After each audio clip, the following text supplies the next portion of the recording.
Constitution was designed so that state governments were preeminent until those states chose to grant a power or authority to the federal government. This is made crystal clear in the 10th Amendment. It says, the powers not delegated to the United States by the Constitution, nor prohibited by it to the states, are reserved to the states respectively or to the people. And yet, over the 238 years since the Constitution was proposed, the power balance has shifted from the states and the people to the federal government. Now, who's going to hold the line? How do we return to the intent of our founders? I would suggest that role must be taken by state elected officials that are willing to push back. Because the bottom line of so much of this is money, it is the state financial officers that can make the difference. And one of the true leaders in this area is Marlo Oaks, the treasurer of Utah. Now, he's familiar to you. You've seen him before. He's a true hero in transactional gold and natural asset companies and ESG and so many other areas. He's also the chairman of SFOF, State Financial Officers Foundation. You can learn more at sfof.com. And he's working with us and other treasurers, including Todd Russ of Oklahoma, who's a dear friend, Jimmy Petronis of Florida, who's now congressman, Riley Moore of West Virginia, now congressman, Steve McCoy of Georgia, Robbie Smith of Iowa, Dr. John Fleming of Louisiana, who was in Congress and came out to be treasurer and probably going back to the Senate, Vivek Malik in Missouri, Robert Sprague, Ohio, Josh Hader, South Dakota, Tom Beadle, North Dakota. I can go on and on. These are professional people. In fact, Marlo Oaks, the treasurer, he holds a Chartered Financial Analyst designation, CFA, and which is the same designation I worked so hard to get. So welcome back to the Economic War Room. Thank you. It's great to be here in person. Yes, this is your first time at Liberty Hawk and not just on the screen somewhere. That's right. So we're glad to have you. So you're state treasurer. Before this, you were chartered financial analyst working at Farmers. So you were studying risks and things like that for a big insurance company, right? Right. Mm-hmm. Yep. Well, what made you want to get into politics? So it was really kind of a fluke in a way. The former state treasurer took a job shortly after the election. It opened up the position, and my wife, who had been involved in the process before when a similar situation happened, she was involved in the local level. She said, "Hey, you ought to look at this." And we knew the deputy treasurer. He actually reported to me in the private sector. And so we called him and said, "How can we help you with your campaign?" Of course, as the deputy, you're going to run when that opening comes up. And he said, "I'm not running. You ought to run, Marlo." And I said, "I'm not political. I'm not doing that."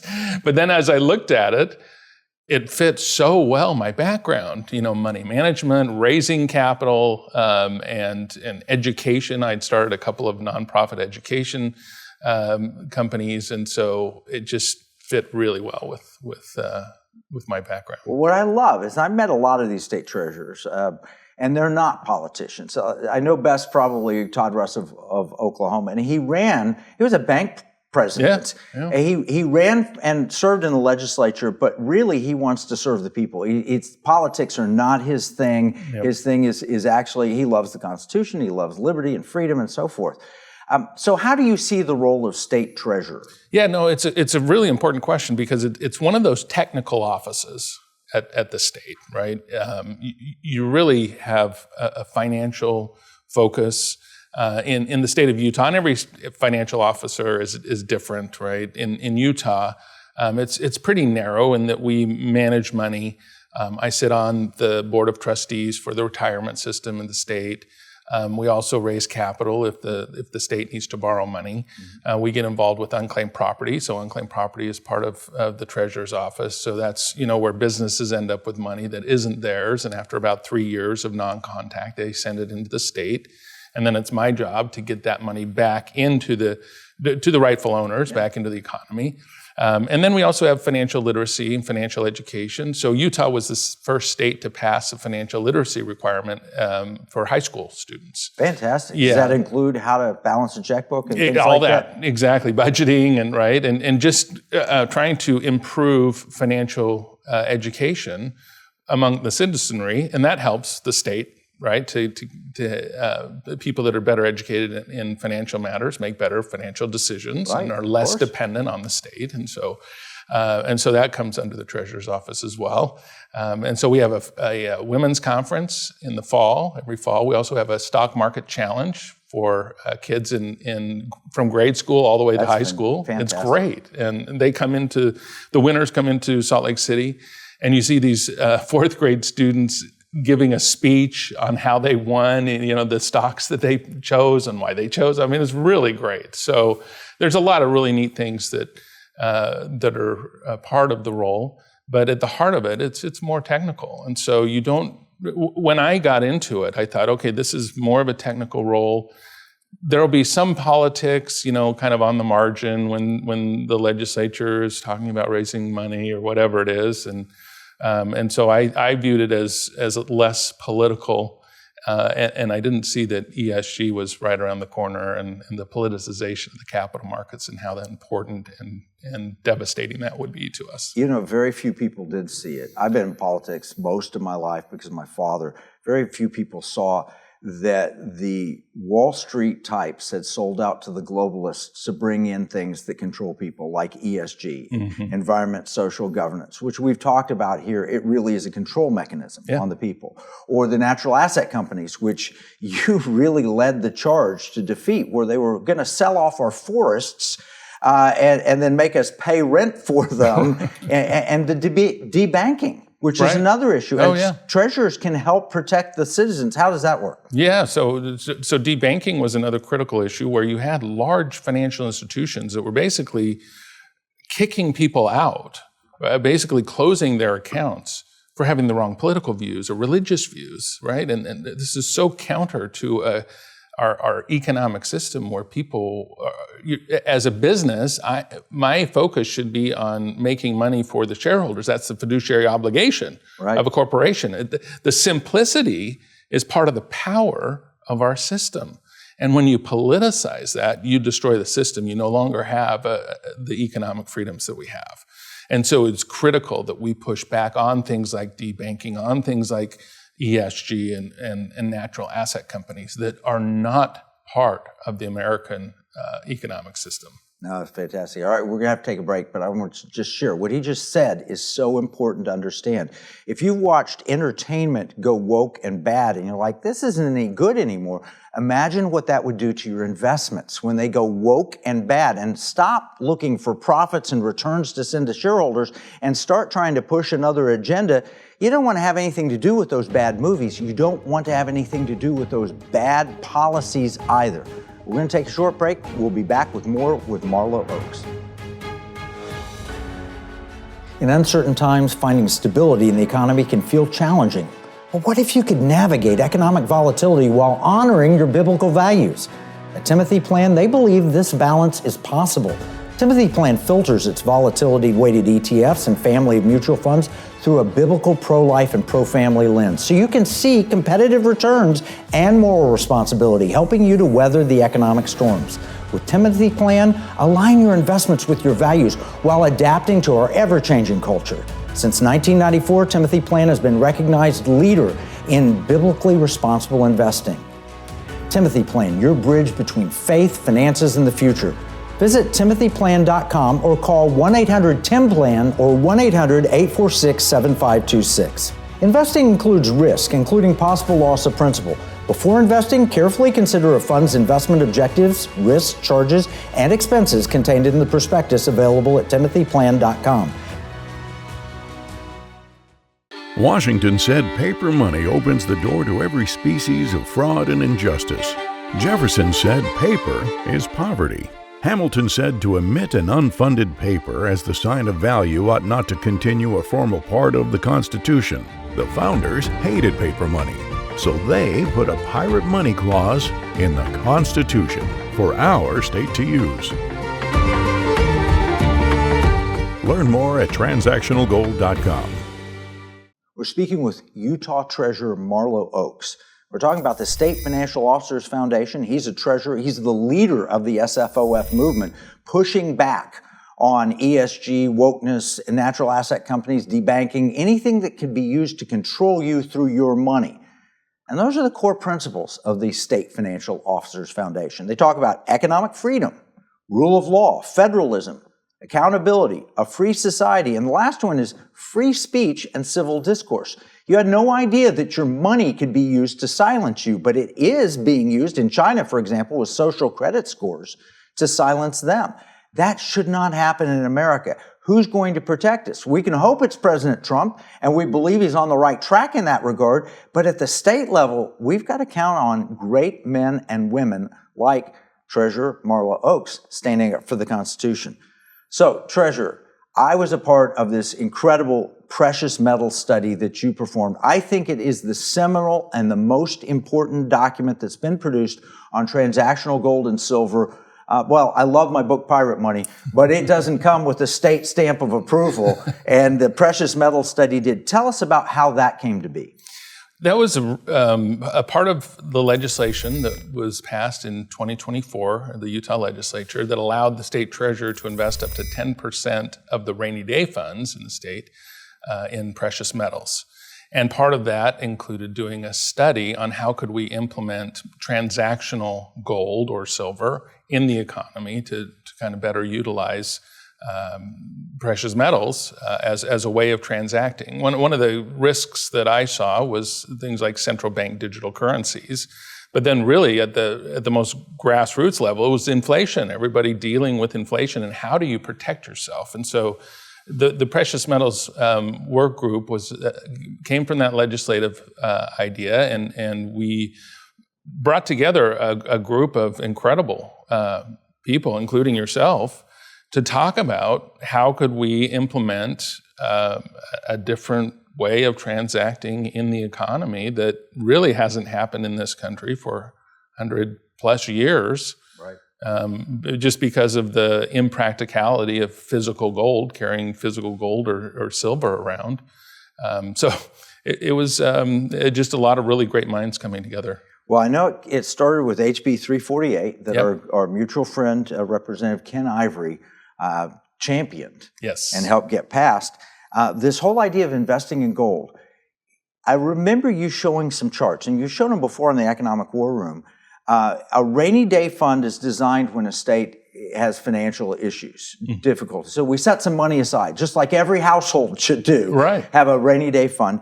And yet you showed historically how adding gold and silver to the mix really actually improves the results. Can you describe that? Yeah, so one of the key issues with a rainy day fund is how do you diversify that? Because a rainy day fund it needs liquidity, and you have to be in investments that can be easily sold, and generally you're going to be selling them during a recession or difficult economic times, because that's when a state is going to have financial challenges and a need to access those resources. So how do you diversify that kind of portfolio? So equities are typically going down, right, in a tough economic environment, but gold tends to do well in a challenging economic environment. And so that, to me, was a really important data point. And one of the reasons that gold does that is that it has a smaller component tied to industrial use. So silver has a much larger industrial. It's going to fluctuate. When the economy is going down, there's going to be less demand for silver because of that industrial component. Now, what's interesting about silver is it tends to lead coming out of that recession, right? But gold, going through that recession, tends to be a safe haven store of value. Now, what's very interesting is that, and frankly a little bit scary, is that in April of this year, when the market was selling off because of all of the tariff talk, right? Typically what you'll see in that kind of sort of market panic is a flight to quality going to treasuries. Correct. Going to the dollar. That didn't happen this time. The safe haven asset was gold. And so that to me was a harbinger event showing the importance of gold in a portfolio like a rainy day fund. When you want money or need money during challenging times, gold performed better than any other asset. Now, what you just did was you just walked through what a great portfolio manager would do, which is part of your job at the state. But I worked with the great John Templeton, one of the greatest money managers in the history of the world, I believe. Yes. And that could have been something very similar to what he would have said. It was a brilliant analysis of it. That's what your precious metal study. Now, you mentioned that there were some really smart people that were involved. Can you name some of them? Oh, yeah. So we had, of course, you, with your background with pirate money, that was really important, having your perspective there. We had Gary Crittenden, who was former CFO of American Express and Citigroup, retired now. Right. Randy Quarles, who was the former Federal Reserve Vice Chair under Trump. We had Vice Chairman of the Federal Reserve, which Yes. is really cool for me to meet. I mean, that's a pretty big name. Yes, and then we had folks from the governor's office, the attorney general's office. We had legislators, including Ken Ivory. Ken really co-chaired that with me, and the Bankers Association, right? Howard Headley,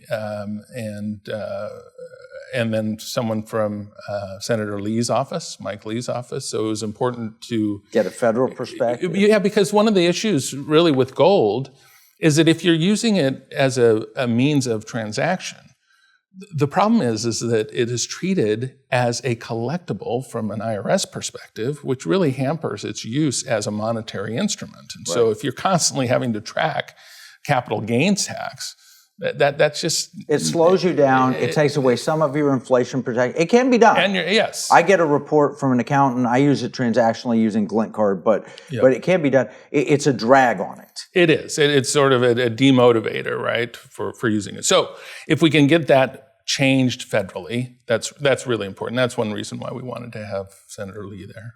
Well, it was powerful, and I love the findings, and we'll cover some of the findings after this next break coming up.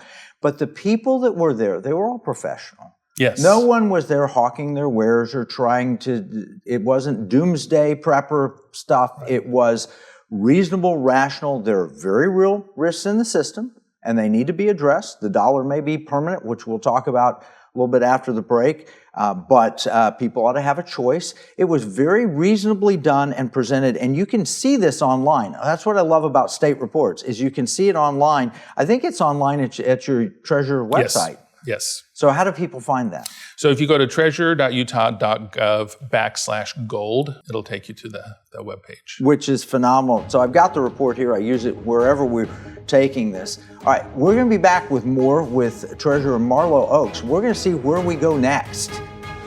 Oh, hi.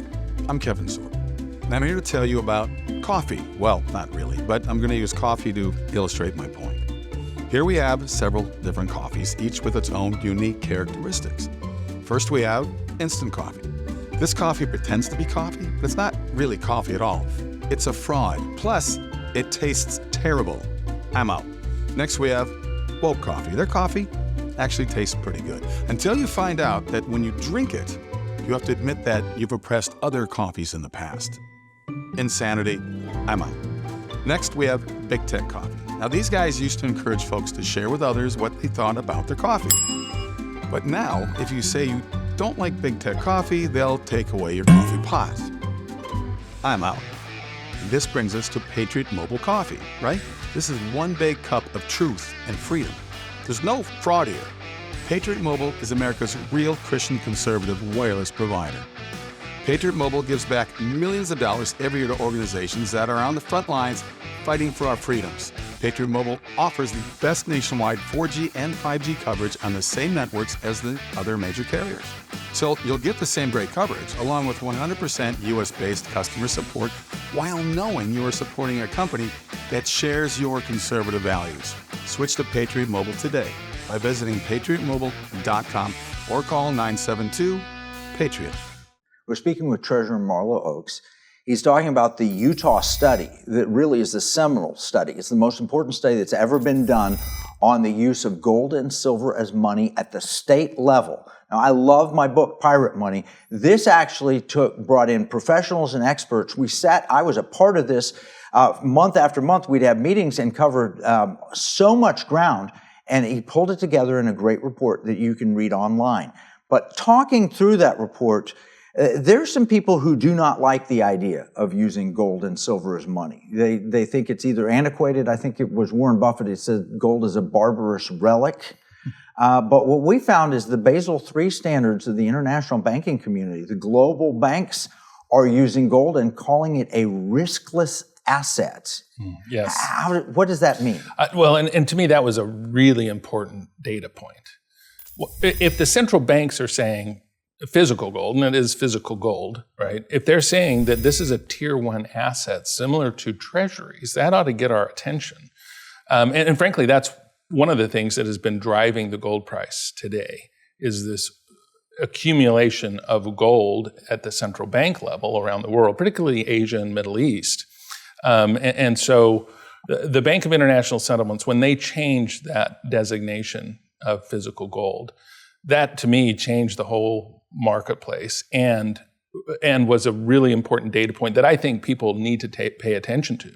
Because clearly, if we are going to protect ourselves from inflation, physical gold is one of the best ways to do that. It does not have counterparty risks that you have with all other financial securities. It has unique properties like what I mentioned previously with, in a downturn, it tends to do well. And so it's a unique asset, but how do you use it practically? Right. That's really the issue. And today we have technology that allows us to use it practically so that you're not having to carry around a big chunk of gold and shave off a certain amount and have it weighed, right? So we can do that through technology. Does not work to get your smoothie at Smoothie King. No. So I think a lot of people don't realize the technology that is available today that allows us to use gold and silver like we have never been able to use them before. We can use them in fractional ways that is very practical and very easy. And it's just like carrying around a debit card. Yeah, no, I remember when we visited Utah, Mike Carter, my colleague, we went with us, and I had to go back because my wife's father had died, and I had to go back for the funeral. But Mike said, I took your deputy treasurer out, and said, I don't see how this works. And he said, well, let's go to lunch. And they bought lunch and showed it on the card, how it works. The difference is that right now, my gold on that card is held in Switzerland.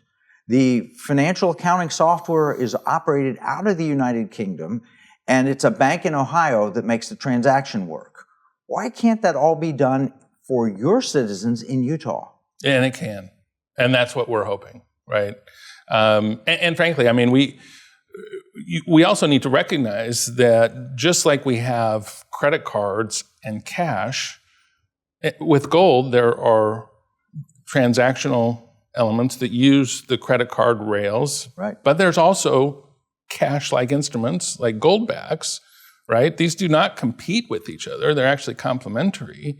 And we're seeing gold being used in really kind of innovative ways that I don't think we thought would ever happen again, that are happening today just because of technology. Well, Article 1, Section 10 says a state can't make anything other than gold and silver to be legal tender. You have the authority at the state level. You need to exercise that authority. But then the big fear people say, won't the Federal Reserve push back and try and kill that? That's why it was so important to have Vice Chairman Randy Quarles of the Federal Reserve. He's retired. He's out of there, but he was under Trump as a part of this group. And I've got a clip from you put the meetings that we had online. Let's roll the clip from Randy Quarles to see, will they oppose this or will they allow it? There is no realistic risk that the dollar stops being the world's reserve currency in the lifetimes of anybody on this call. But people should be free to use gold if they want to. If they're more speculative, I'm 100% in favor of that. But if, as part of the legislation, we say we're doing this because the dollar is going to hell in a handbasket, then you're going to have a lot of people who will then say, oh, then I want to go into gold. And then when gold shifts in value, they'll say, you misled me. And we just shouldn't do that. We should just simply establish this on the grounds of we're providing options for our citizens, as opposed to we're preparing for the end of the United States as the global reserve currency. I thought that was a very reasonable position. And I think at the bottom line, Should people have a choice, the Constitution gives us one, should a state offer it? Yeah, and to me that was the core argument, that really the summary of what came out of this study. We don't know what's going to happen to the dollar. You do run the risk of, if we're saying, hey, the dollar's going away, right? You run the risk of being wrong. Yeah. Right. And as market participants, we understand the danger there, right? We don't know what's going to happen in the future. But because we don't know what's going to happen in the future, we need to protect ourselves. And that's why we have diversified portfolios on the institutional side, why we're told as investors for our retirement to have diversified portfolios. It's the same thing with transactions. We can protect ourselves potentially from inflation with gold, and we should have that option. Optionality is good. All right, well, thank you so much for the incredible work that you've done. I want to tell you, without this report, I'm not sure we would have had the victories that we've had in Arkansas, Florida, Missouri, potentially Texas, Louisiana, Ohio, and the State Financial Officers Foundation has made that possible. Treasurer Oaks, what's the best way for people to support you and to support the State Financial Officers Foundation? Yeah, so it's important for people to know who their state financial officers are.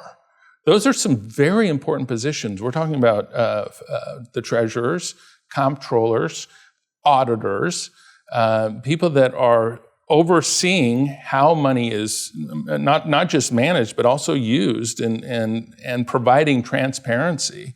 So get to know your state financial officers, and you can help in spreading the importance to legislators and others within government of economic freedom and understanding the principles that we deal with. How can people learn more? Where do they go? SFOF.com stands for State Financial Officers Foundation.com, and it's a great place to learn. That's great. All right, we're going to summarize all this in our free economic battle plan. You can get your copy at economicwarroom.com. Remember, what we see as a marketplace are enemies. They view it as a battle space. And that's true in the state as well. This is Kevin Freeman from the Economic War Room.